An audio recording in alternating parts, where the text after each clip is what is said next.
This is Coffee with Kelly, a dynamic podcast that's dedicated to driving positive change in school safety. I'm your host, Ethan Woodman, Product Marketing Specialist for Crisis Go, and I'm joined by my esteemed colleague, Kelly Moore, Senior School Safety Specialist for Crisis Go. Our mission is to empower you with essential knowledge, tools, and inspiration required to foster a safer and more secure school environment. We hope this podcast will be the catalyst for transformation in your schools. Join us as we continue to dive into the world of school safety. Right. Good morning, Kelly. How are you?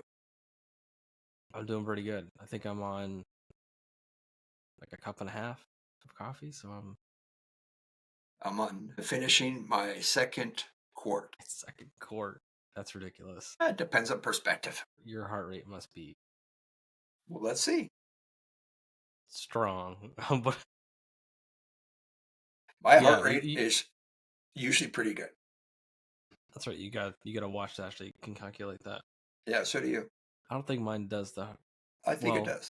It's a heart rate. It doesn't do the oxygen. Yeah. Heart rate. My dad has one where you can actually do the oxygen. So I'm actually a little high right now for me. So go figure. I wonder why. Yeah, but it's 70. That's your heart rate? My heart rate is 70 per minute. Wow. I'm usually in the mid to upper 50s. Is that like good for my light? My light just died on me. Now I have a brown background now. You do. I don't. It had like a full battery. I don't know what just happened to it. Whatever. I'll rock with it. Is that like normal? So normal is between... For someone of like your age and size. What are you saying about the size? Why is that? Because you have to calculate that in.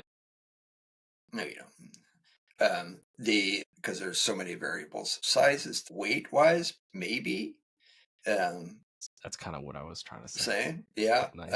But as much as I weigh, I'm still in pretty good shape. Somebody my age, which is old. Old. But the average heart rate is between 60 and 80. Your heart rate is considered high when you start reaching the upper 70s, low 80s. You mean so like having a heart rate of like almost 150 isn't good? It depends on what you're doing. If you're just sitting there and you're resting and it's 150, no.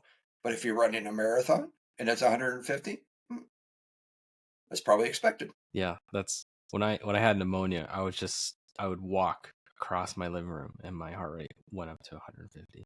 That was pretty interesting. I could like actually feel my heart like actually like beating like really hard, and I was like, oh, okay, this is not great. Yeah, self-admittedly, I'm a little overweight, but I still exercise most days. I played pickleball this morning. Wow. I tell you, that must be exhausting. I watch people play pickleball and it's like, I feel like I'd get winded really quick. When I first saw it, I thought, this is going to be the easiest game ever. It's like gigantic ping pong is what I thought it was going to be like, but it is tougher than it looks. But it's also, from my perspective, I thought it was going to be kind of a dull game. I used to play tennis a wee bit, but I got bored with it, and I thought it was going to be kind of like tennis for old people, so they didn't have to run as much. But it's a pretty good game especially for me, because I'm pretty competitive. So I would have never guessed that. Really? But so it addresses that. I said I have an outlet for that. Yeah. But when I play with my wife, I have to kind of tone it down a little bit, throttle it back a little bit. Yeah. You take it easy. Come on. I don't, but I don't smash it either. I use more finesse and work on my finesse shots, they call them dinks, placement, as opposed to speed. Interesting. All right. Well, Hey, Ethan, what kind of mug do I have? It looks like a ceramic. I think is that your T-Rex mug, your It is, dinosaur mug? but it's a left-handed mug. It's left-handed. You know, for the 16, what is it? 16% of people in the world they're left-handed, Yeah, but I something think like that. I think we look at it different from a marketing perspective. We want the logo facing out. I think most people want to look at the logo facing the, whatever that is, the image or whatever. What are we talking about today? All right, enough about us and our heart rates. Hey, it's all educational and informational stuff. So I think we're going to continue talking about bus safety, but a little bit more in detail about the technology that you would need to actually make that happen. Mm-hmm. So I guess I'll start off with I always try to find news articles that we can talk about, and I couldn't really find anything within the last week. So I try to keep it current. But the one that I did see, but I couldn't open it because I needed a subscription to actually read it, so I couldn't read the whole thing. But the title was something to the effect of, do cameras that show the outside of the bus. So they would show cars that would go by the stop sign illegally when it's deployed. Does that actually increase the student's safety? I guess Do you want to answer that first, or you want me to answer it? I was gonna have a little pause for our listeners Yeah, to think about it. think about it. But now you've probably thought about it. So the answer is no. It's just gonna record the event, just like any other camera that doesn't have any other preventative AI type stuff on there. Mm-hmm. It's just an evidence taker, Yeah, is what it yeah. is. You're gonna It's record recording the event. you're gonna record the make and model of the car, maybe the license plate. License plate. Depending on the quality of camera, you might even get like a visual of the driver, whatever, right? So it's like Right. that's all it's gonna do. So But like there's no mechanism for that camera to stop the action. right.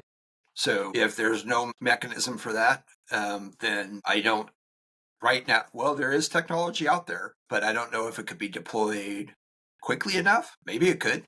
Theoretically, I don't think this is on the marketplace, I should say.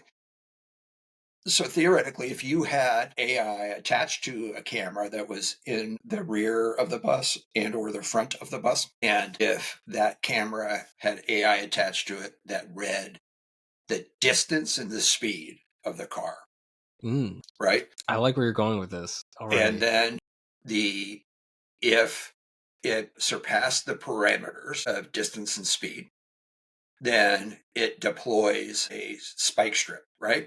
You just like you could have said anything else and you went to like the one of the extremes. So that's how law enforcement stops pursuits. They get somebody out ahead of the pursuit. They deploy a spike strip. I already have a brand name for this already. You want to know what it's called? Sure, It's called the Karma Strip. the karma strip. Yep, There there you you go. go. No one else. I've already said it, so you guys can't take my idea. Yeah, so CAR, Yeah, the karma. the car Karma. strip. Yeah.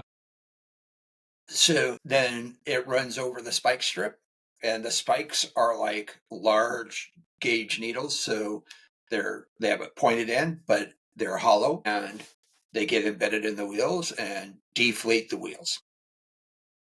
The problem, Wow, you really thought about that. so Wow. it's something that's used all the time in law enforcement. I had no idea that's how they were made. Yeah. So Wow. it it's just an adaptation of something that is already being used. The issue is that it would likely not stop Right. You slow it in down that a little bit, it but slow not in down, time. right? And it probably wouldn't happen in time. The other technology that's out there that would be the same theoretically is essentially an EMP that fries the electronics in the engine of the car and stops it from operating. Again, I don't think it would stop the momentum from going quick enough.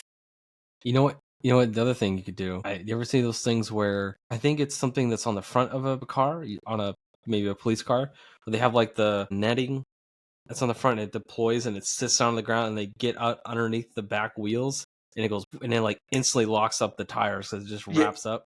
yeah. So You need again, something like that.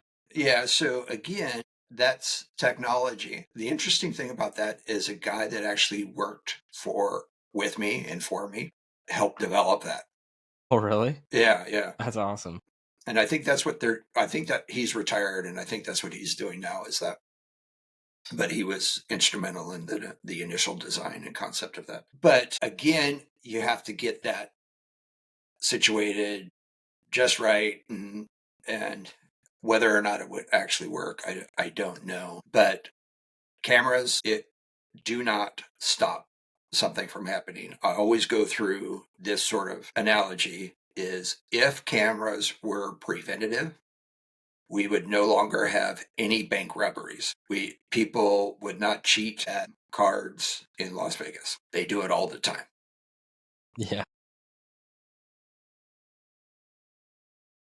But like you. cameras are necessary, and we'll get into Mm. that uh, further as we go into the types of technology and stuff that are needed for buses. So why do we have this issue in the first place? Why? Because like buses right now, they have a stop sign that flips out. Mhm. Most of the time, they have little lights on them. Sometimes they don't. Depends on how old they are, I guess. Yet we're still looking for solutions to protect the kids coming off the bus from getting hit by a car Mhm. that's supposed to be stopping. Are we like, Why do we have accidents on the roadway? Why do we some of it's distracted driving, some of yep, it's impatience, some of it's just stupidity. There's all kinds of reasons for, but we're dealing with humans. As intelligent as we are, we're not that bright. We do stupid things. sometimes smart people make dumb decisions? Sure, right? And they get impatient and they run around, and then all of a sudden a kid darts out because the kid and the bus driver thinks everyone's stopping for the stop sign that's flashing, the red lights that are flashing on all over the bus. There's And, lights flashing on the top lights. There's lights yeah, flashing here. The stop yeah, lights are flashing, and yeah. I frankly, I don't know what the answer to that is, other than slow down, be patient, and like a kid's life is worth way more than anything that you have to get to. I mean, it's yes, that ultimately that's true, and that's why you should stop. But the other part of that is you're likely going to spend some time in jail. So Probably like, do you think you'd spend time in jail even if you didn't hit the kid? Like, what if you just nearly missed them? no, I don't. I don't. It depends on the jurisdiction, but my feelings are that it's running a stop sign, a school stop sign, so it's probably a little bit more as opposed to just a four-way stop sign in a neighborhood. But you're stopping for a specific reason is because of the danger of the kid running out. Mm, So my feelings are that it's a little bit more serious, maybe a misdemeanor, so it might come with the potential of jail time. But the reality is you're likely not going to spend time unless you hurt or killed someone. hmm. Do you think that we would see a reduction in these events if we like increase that risk? Like, what if we said if you run a school bus stop sign, it's this fine, this many months or whatever in jail? Do you think we'd see Days or less of it? whatever. Yeah, just give them a weekend or whatever. Just the first one, the second one. Just have give them a weekend to go to jail and just have someone just slapping them upside the head. Be like, "What were you thinking?" Yeah. Well, I wish we could do that, but obviously we can't. But it's one of those things that Blows my mind. yeah, I don't even understand why it's an issue. there's It's crazy. there's no answer for it, right? Mm. If people are going to do stupid things, they're going to do stupid things. There's little that society can do about it. And hopefully they don't, but we can't make laws that prevent those kind of actions if somebody's intent on violating them for whatever reason, Mm. right? You know, we, we're talking about shootings, violence all the time. There's laws against it. In some states, you could get the death penalty for that, right? most states you can spend the rest of your life in prison for that. Yet they still do it, right? So Crazy. So I guess my first question, are there any preventative technologies out there for school buses, or do we only currently have the response technologies? So it depends on the perspective, right? And where you're coming at it and what you're doing, kind of, right? So, and how you define preventative. So if, let's say, so I'm going to say, yes, there are technologies that are preventative. If they're used correctly, if people are trained correctly on those use and what it means.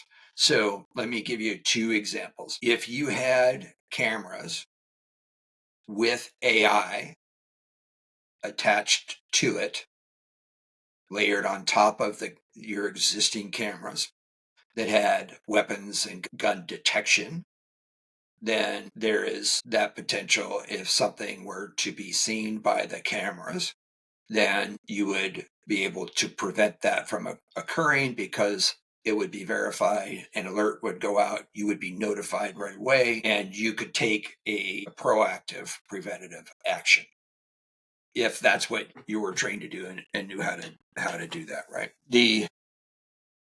The other issues are like you have, let's say, I'm going to call it access control or visitor management on a bus. So you have a list of kids that are supposed to be on a particular bus, and they have ID that they have to scan to get onto that bus. Or the bus driver, let's say they're younger kids and they don't have IDs or they forget them because kids are going to be kids, they lose them or whatever. There's a manual override where the bus driver knows who that is and they get on. If somebody were to try to get on and they didn't have the right credentials, they would theoretically be prevented from going on that bus. And if that person was meaning to do harm to somebody on that bus and they were prevented from getting onto that bus, then you've prevented that harm from occurring. So we hear about it all the time. Some people get on the bus not to compete or complete a act of mass violence, but they're targeting a specific somebody who wronged them, right? Sure.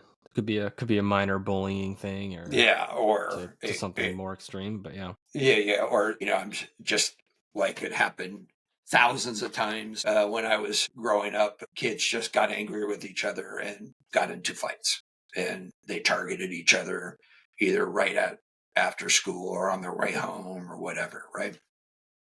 So those things happen. But if you prevent, or let's take the positive side of that, you only allow those who are supposed to be on that bus, then there's that preventative angle to that. Hmm. We don't have typically we don't have metal detectors on buses. We don't have weapons detectors on buses, generally speaking. It would be tough to do Yeah, metal is definitely theoretically. I become mean, you could tough. configure your parking, you could configure it to where you could do it, i.e., you have to get into a line, and in order to get physically onto the bus, you have to pass through. I mean, we're freshly back from Florida, and we are, as we always do when we go to Florida. Kayla takes us to either Universal City Walk or Disney Springs or what have you. And in order to access that sort of area, we have to walk through either a weapons detection or a metal detector, understanding the distinction of both are different. Mm. Metal detector is not all it's doing is detecting metal. A weapons detection is dealing with density and bringing densities into question so that it could theoretically, I don't know how that technology all works, but it supposedly it's able to say that person has a gun. Not only that it's metal, but it's a gun or a knife or something other than theoretically, if it's something like many police batons are made out of a high density polymer. So they would not signal a metal detector, but a weapons detection should detect that. That's a good point. It's interesting. So So theoretically, if you configure that, the biggest issue is you have so many buses and they're coming through at different times, going different places, but it's not impossible. You could configure a way to send people through a detection device before they actually got on the bus. So you're saying have it be external to the bus On the sidewalk before they on the take sidewalk, that. so that way, like, you're not putting a whole bunch of money into each individual bus. You just Mhm. have the one thing that they basically come up to, Yep. and people have them. Okay, all right. I That's like what I that would do. idea. That's what I would do. But Smart. the issue comes into, and we've talked about this before with metal detectors and such. For every toy that you're using, you have to have somebody to play with that toy. Yeah. You can't just sit there. Metal detectors are a perfect example of that. You can't just let people walk through and not have somebody there who starts searching people when there's a detection. There's no point in that. It renders the device useless, You can't just have a metal detector ineffective. just to say we got metal detectors, so your kids are safe. Right? I think it was a year ago, or maybe a year and a half ago now, that when we first started doing the podcast, there was a school that was using metal detectors and they stopped using them because they kept going off all the time. They unplugged them and they said, these things are ridiculous. They don't, and no one has a gun, not one, but they're going off all of the time. All of these false alarms. It's not false alarms. You're talking about metal spirals on backpacks. You're talking about belt buckles. You're talking about in the 3-ring binders, that metal clips that come in. You're talking about cell phones and things like that. Hmm. You go into a sporting event and you have to take everything out of your pocket, and everything in a backpack or whatever gets searched. And then you walk through to make sure you're not concealing any metal, right? So you can't just say, okay, run through. And if it goes off and starts beeping, you have to have somebody there who's trained in the use and the purpose and who understands what that beep means, right? So yeah, because I think there was an article or a question that came out. Do metal detectors make your school safe? They can make your school safer if they're used correctly. Correctly. And if you have somebody who understands how to play with that toy. Yeah. You can't just let someone run through it and hear a beep and go, okay, you're good. That's correct. Beep, It beep. only made a short beeps. Yep. So, you know, I like that there, idea though, having like a little like spot on the sidewalk or something. But then you'd have to like account for like us in the north regions. You'd have to have some way to protect it from snow and rain. And you have to do it anyway, right? I mean, metal detectors are usually on the inside of a building, right? Well, how about the If you one had in it, Florida I guess it was undercover. So you could put a yeah, little kiosk or something that you little walk cabana through. thing, Little, But I like that idea. That's pretty good. it would work ish. Yeah. But So like there, go ahead. when you've got, let's say you have this is kind of slightly going a different direction. You kind of brought it up about, let's say you have a fight on a bus, and obviously you're the driver. Let's say you're the driver of the bus, and you're driving down the road, and this fight starts breaking out. Like, are you pulling over and addressing the fight? Are you just like turning your head and saying like cut it out and hoping that they listen to you? Do they have like what is there? What can we do here to So it's limit all limit the bullying? escalation. Yeah. It's all escalation, right? Of your actions. Hey, stop it. And if they don't, maybe another one, second time, third time, maybe you're pulling over and intervening, right? So, Okay. but Sounds like you're getting into kind of what we talked about before about how your bus drivers need to be trained. right, right. So, You can't just be some. I mean, I'm just like, let's say got a high school kids beating on each other, and you got some bus driver. petite bus driver. Like, how do you handle that? Well, that's how. I mean, petite people handle things, physical things, all the time. So it's understanding the expectation and what you're supposed to do. But you also have to understand that bus drivers have more responsibility than just being an Uber driver in a big yellow bus, right? They have more responsibility to intervene. They have more responsibility to care for. So this gets back to what we talked about a little bit last week or on the last podcast on the overview of bus safety, where buses are essentially an extension of the classroom. So They're like a mobile class, classroom. yeah, they have, and sometimes kids are on those buses for longer than they are in a single class. So some of these bus rides are an hour plus, depending on if they're rural or not, right? So it's an extension of the classroom. So everything that happens at the school happens on a class or on a bus, right?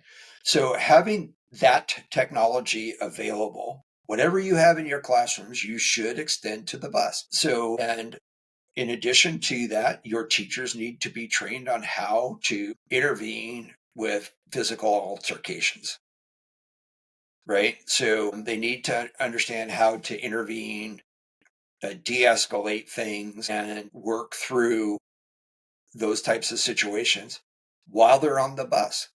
And so when we're talking about technology, it's not just the radio to say, hey, I have a problem here. It's right. Are we putting panic buttons on buses? Are we putting Wi-Fi on buses? Right. And are we really actually treating our buses as extensions or temporary mobile classrooms, where they have one person in charge? Maybe they have an assistant. I've heard recently that there are schools that are placing an extra adult on the buses for the purpose of controlling the kids on the buses, because we're in a different time and place than when I went to school, where you sat in your seat and you didn't even turn around before somebody was yelling at you. Social media, internet Whatever the reason is, just killed us. we have less control over our youth than we used to, right? Whether that's good or bad is not the part of this conversation. What is part of it is how that impacts school and bus safety. Mm. Um, so it's very difficult for a bus driver to drive this huge machine at 30, 40, 50 miles an hour through our communities and control all of the kids on the bus with any effectiveness. So Yeah.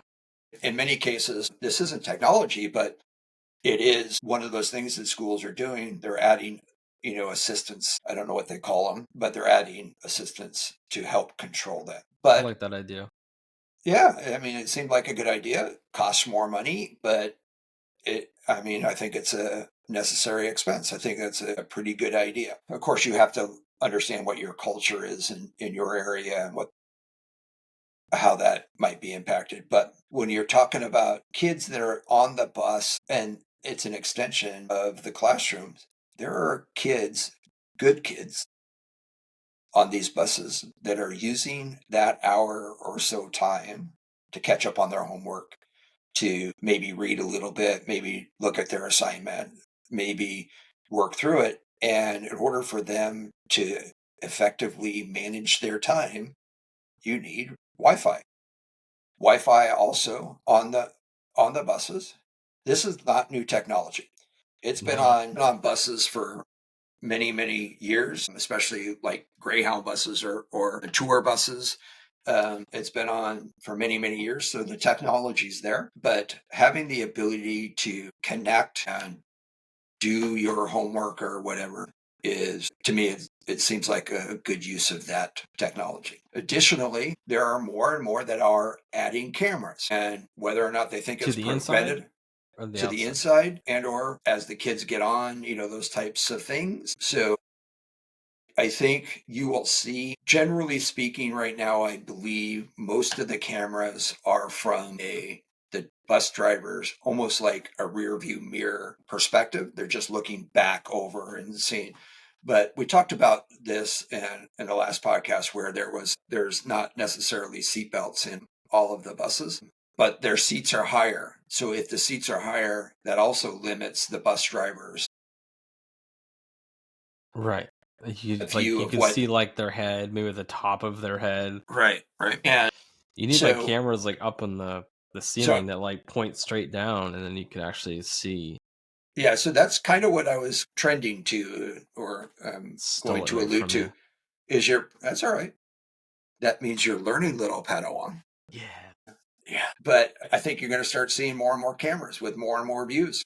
And as part of that, your um, transportation professionals, law enforcement, in some cases, are going to want access to that real time, right? So if you hit a button that says, I'm having an issue on my bus and I have to pull over to address this issue, somebody's going to respond, okay, do you need me to send somebody? Or they're going to press happening, and they may make a decision to report or call 911 when you're unable to because you're attending to the actual situation, right? And Like you you know, could probably, this might apply to like the larger districts because they'd have the bandwidth to do it. But you could have it where you'd have your security team, and they've got like you've got probably a wall of TVs and monitors or whatever that show your cameras on the inside of a school. You could have the same thing for your buses and have like a little section of all your buses and all those top down view of all the kids in there, and just kind of have that yeah. So monitor. what? Yeah, what you're really saying is your buses deserve to be an extension of all of your same security systems that you already have in place. Whether that's video, whether that's access control, whether that's monitoring bus routes, monitoring locations. There's a lot of technology that's being used right now for convenience as opposed to safety. But if we change the perspective, then Mm, we can start figuring out uh, how to use that for safety. As an example, many parents were upset with kids not being picked up on time or being dropped off late or buses driving past their bus stops too early, driven by parents and families. They developed technology that allows parents to track the buses and notify them that we are 5 minutes from your bus stop or what have you, from your stop. And so they can rush down and get little Susie on the bus and I knew you were going to use that name. little Johnny, whatever. We can get them to the bus stop on time without waiting around for too long, picking them up when they get dropped off without having to wait too long. And so those are all convenience things. But if we can monitor them for that, we can also look at how do we monitor them for safety, i.e., Mm. the kid didn't get dropped and somebody looks and says, wait a second, they've already passed it. And I didn't get a notice that my child was left off or that they were even stopping at the bus stop. So where's my child at? Right. So we can start working through those because all we're dealing with is data now. Where's the bus? Hey, that bus shouldn't be going down that road. What's the deal? What's happening here? Right. So Mm. those things can be adapted for sure. They were not purchased for that purpose, but if we start looking at them and start asking the questions, are my buses on time? And we start looking and we find out that our buses are veering off the course. They're missing stops. Maybe something's wrong. Maybe I need to communicate with the bus driver, right? Man, it seems that like obviously there's reasons, right? There's time, there's money, whatever it is. And it's like I feel like a lot of these schools are still living in like 1990 something, like early 2000s. Like, Are you hey, implying that those are the Stone Ages? you go talk to them and say, "What are you using for a learning platform?" And they kind of give you like they look at you like you got three heads, and they go, "Well, I'm like, let me rephrase. How do you communicate with your staff during an emergency?" And they go, "Well, we use a PA system. Do you use anything else?" Right. And so it's like, and like all this stuff you've been talking about, it's like it's almost very like dystopian, but it's like it's very cool. Like we can do it. We have the technology to do everything you just said. So why are we not there? Why are schools not there? You answer your own question. I'm going to use one There's word. 2 reasons. I'm going to say priorities. Okay, Maybe that covers both of them, right? yes. So time, Time and money. money. Yeah, time and money. Yep. And it's like so like if we just like kind of paused on all their stuff and like really truly made student safety, teacher safety a priority and implemented all these things, like would that always take over that much of the budget and time, or like once we implement it could we kind of like reshift and because you So obviously have to implement all this stuff and that takes some time and takes some money, but like you know there's upkeep of if you do the whole Wi-Fi internet thing on the bus, like there's gonna be a monthly yearly thing that you're gonna have to pay, I'm sure, but like do you understand what I'm saying? Like do we here's the deal. I don't think it's always going to be as much of a burden as it would be initially. I'll say it that way. So let me put it in the context of the schools. Every few years, they come up with new curriculum. They're going to teach what we've been teaching for 100 years. They're going to teach it differently. Yeah. I hope that didn't sound too bad, but No, what it is, right? You could have done a lot worse. Yeah. Could have. Yeah. But they understand that there's a lot of effort putting that all together, implementing it. There's a lot of effort, a lot of money, and so forth. But once they get it done, it becomes easier and easier, more routine, and it's just part of your day. Safety is the same thing. It costs a lot of money, costs a lot of time, effort, planning, and so forth. Once you get into it, I think we've talked about this many times. Once you get into it, it becomes second nature to you. It is not this big monster that a big obstacle that we have to navigate every day. It becomes second nature to the point where, so we talked about when I walk through a crowd and I assess everyone that I see. I'm looking for somebody who's going to do harm. I'm looking for somebody who's going to be out of place. I'm looking for something. So when I started doing threat assessments for schools, they said, "How do you know all this stuff?" I says, "Because I do it every day." "What do you mean you do it?" I says, when I'm walking down the street, I say hi to everybody. "How you doing? Hey, what's going on?" I don't care. I don't know who they are. Yeah. I want to see what their natural responses are. If they're shying away from me, if they're nervous, I'm looking and I'm assessing their behavior. If it's normal behavior, then have a good day. And off they go. I don't think about them again. If it's strange, I stop and observe.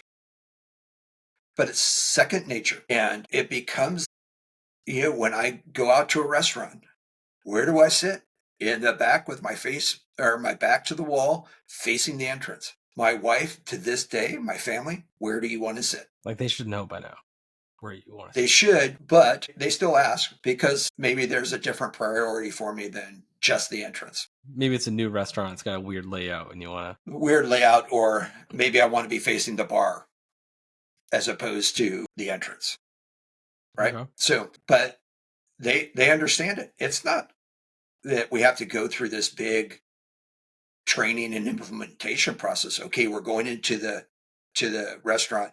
Okay, you take the left door. I'm going to go through the right door. It's not that. It's not this big monster. Because it's everything is just working through itself, and you just go, okay, good. Let's go in. Let's have a dinner, and I'll watch, and it just becomes second nature. But they're not willing to put in that effort, and they're not really willing to make that priority. But when we're talking about buses, it's just an extension of that. And almost every technology that we have in the classrooms can be transferable to the buses. So do our buses have the ability to set off an alert? Yes. People were saying lockdown, right? When I say an alert, they're talking about lockdown, secure, hold, evacuate, shelter. Can they do that? Right? Yep. And Just maybe a more confined space, but yeah. but there are reasons and procedures to do all of those in a bus, right? And so do your bus drivers know that? And if they do, because they're remote, they know what they need to do. So they're not notifying all the other buses that are out there, hey, lock down your bus, because they're now nowhere near each other. But what they are doing is notifying the school, I have a problem that is significant enough that I had to lock it down and we're hiding. Maybe somebody's taking shots at the bus. Maybe there's a police activity. They're in the midst of a high risk stop of a bank robber or a murder suspect or something like that, right? And do we evacuate buses? Yes, we do. We do it all the time. Wouldn't it be nice if the bus driver just had a button that says evacuation and it comes from the bus driver? And so they know, oh, this isn't good. Why are they evacuating? Well, the bus is on fire. The brakes got hot and it's on fire. So we have an issue, right? Can we pinpoint where that bus is when we send an alert? Absolutely. Where are you? I'm where that big red pin is on your map, Yeah. right? So, okay, we're sending people your way. Do you have control of your kids? Yes. We're all, off to the side, 100 yards behind it, but we're stuck. The bus itself stopped in traffic. So you're going to need police, you're going to need fire. We're likely going to need some kids, medical services because some of the kids got some smoke inhalation, what have you. But how do you communicate that if all you have is a bus driver who has no radio, maybe a radio back to uh, the transportation depot or office or whatever facility, and hoping that somebody's going to be there on the other line, Yeah. right? So, and there are so many things that bus driver has to take care of, just like teachers, right?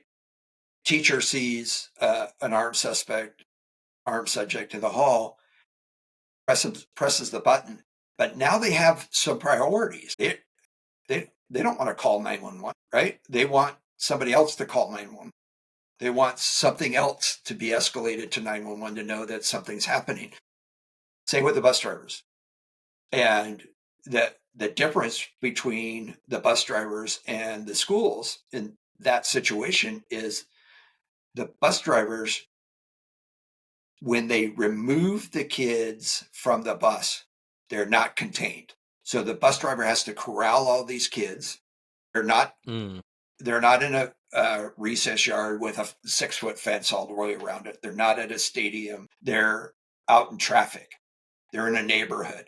So now they have to, these 40, 50, 60 kids, depending on the size of the bus, they have to corral all these kids who are likely scared what's going on. And parents are going to start worrying, where are my kids? It says the bus is stopped in the middle of 5th and Lafayette. And why has it been there for an hour? What's going on?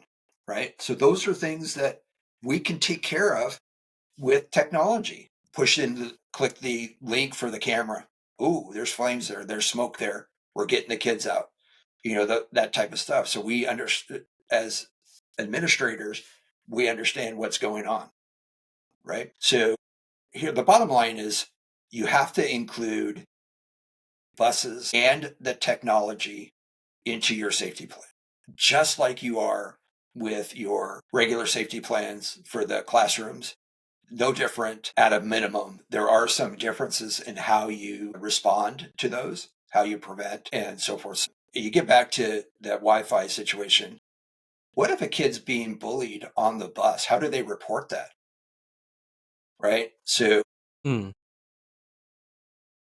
and if somebody gets a report of a fight, can you click on that camera and see what's happening? And so that when you bring it in, the bus in, and the bus driver fills out his reports and sends it to whomever they fill that out to. Now they have evidence. They can sit back and say, okay, little Johnny was picking on little Susie, right? Or little Billy or what have you. But I will guarantee you that just about anything and everything that is happening on your campus is happening on that bus, right? And all I have to say, when you look at it, you have this bus, this 40-foot bus or whatever.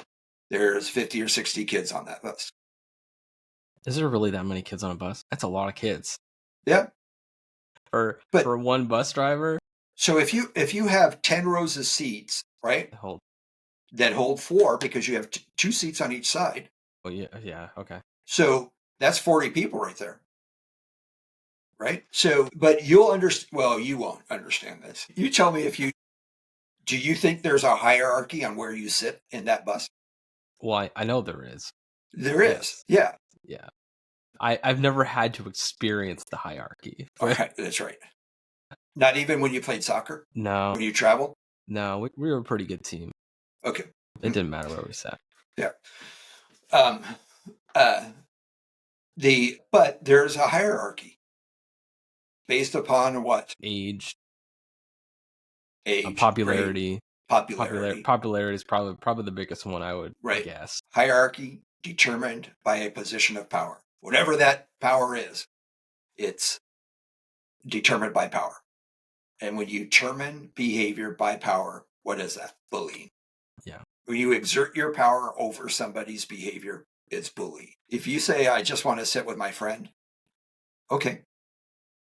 But if you want to say, I'm sitting here because you're a first grader and I'm a third grader or I'm a sixth grader, and if you want to sit here, I'm going to beat you up.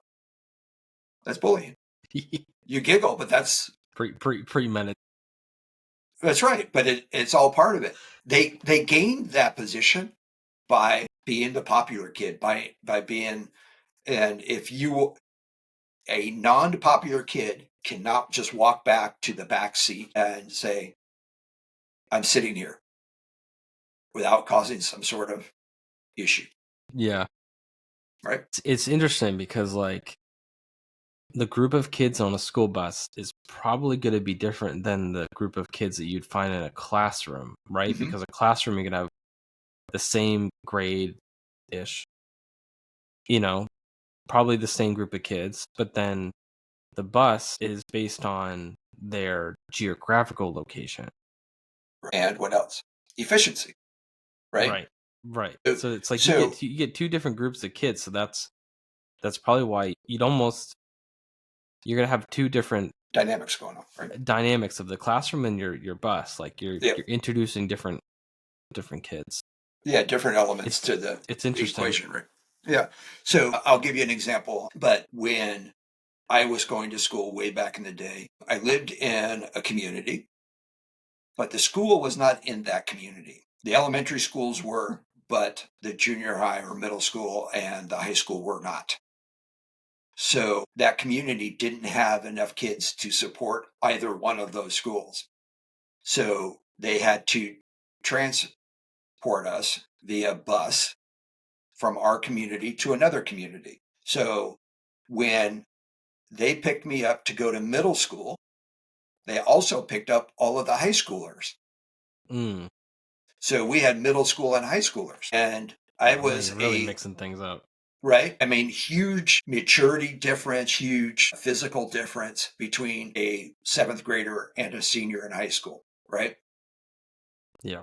So, and I was bullied almost my entire time on the bus because I was a big middle schooler. And the high schoolers, a couple in particular, would just want to show, look, you may be a big kid in middle school, but you're not in high school, right? So it's putting those dynamics together. And I had no way to report it. I had no way to avoid it because because all of the high schoolers were in the back. They had to pass me getting on and off the bus, right? So they make some remark as they go by you. And yeah, one kid in particular popular football player would slap the back of my head every time. Oh my gosh. Every time getting off the bus. I take that maybe once or twice. Well, what are you going to do, right? It's that split second. It's just you call him an idiot, and Yeah. you want to fight. Not worth fighting about. Yeah. Right. So yeah, everything that happens in a school setting, the actual building, happens on a bus. So take that and take the steps necessary to integrate all of that stuff into your bus. If you are just saying, okay, they're no longer my problem, they're on the bus, you're wrong. Yeah. Right? Yet when you think of it this way, for every one of those kids in the morning, the bus is the entrance to the school. The first person from the school, the first school employee they're going to see every day is that bus driver. The last person from the school they're going to see every day, the bus driver. Are we training our bus drivers to look for concerning behaviors?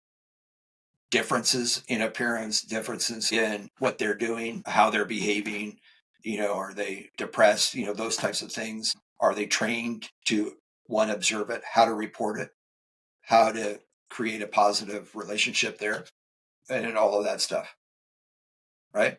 So, when we talk about, and this was part of the conversation with the subject in the Appalachia High School shooting, right? Because he rode the bus in. So he got onto that bus with a weapon. So that becomes the mode of transportation. So let's address that. All right. Anything else? I think that was pretty good ending right there. So I'm gonna stop it. Okie dokie. See if it did it click. No, there it is. No, it didn't. If you enjoyed today's episode, please like, subscribe, and hit that notification bell. And if you have any questions about what we discussed, leave a comment on our website at crisisgo.com. Thank you for joining us today, and we'll see you next time on Coffee with Kelly, a discussion on school safety.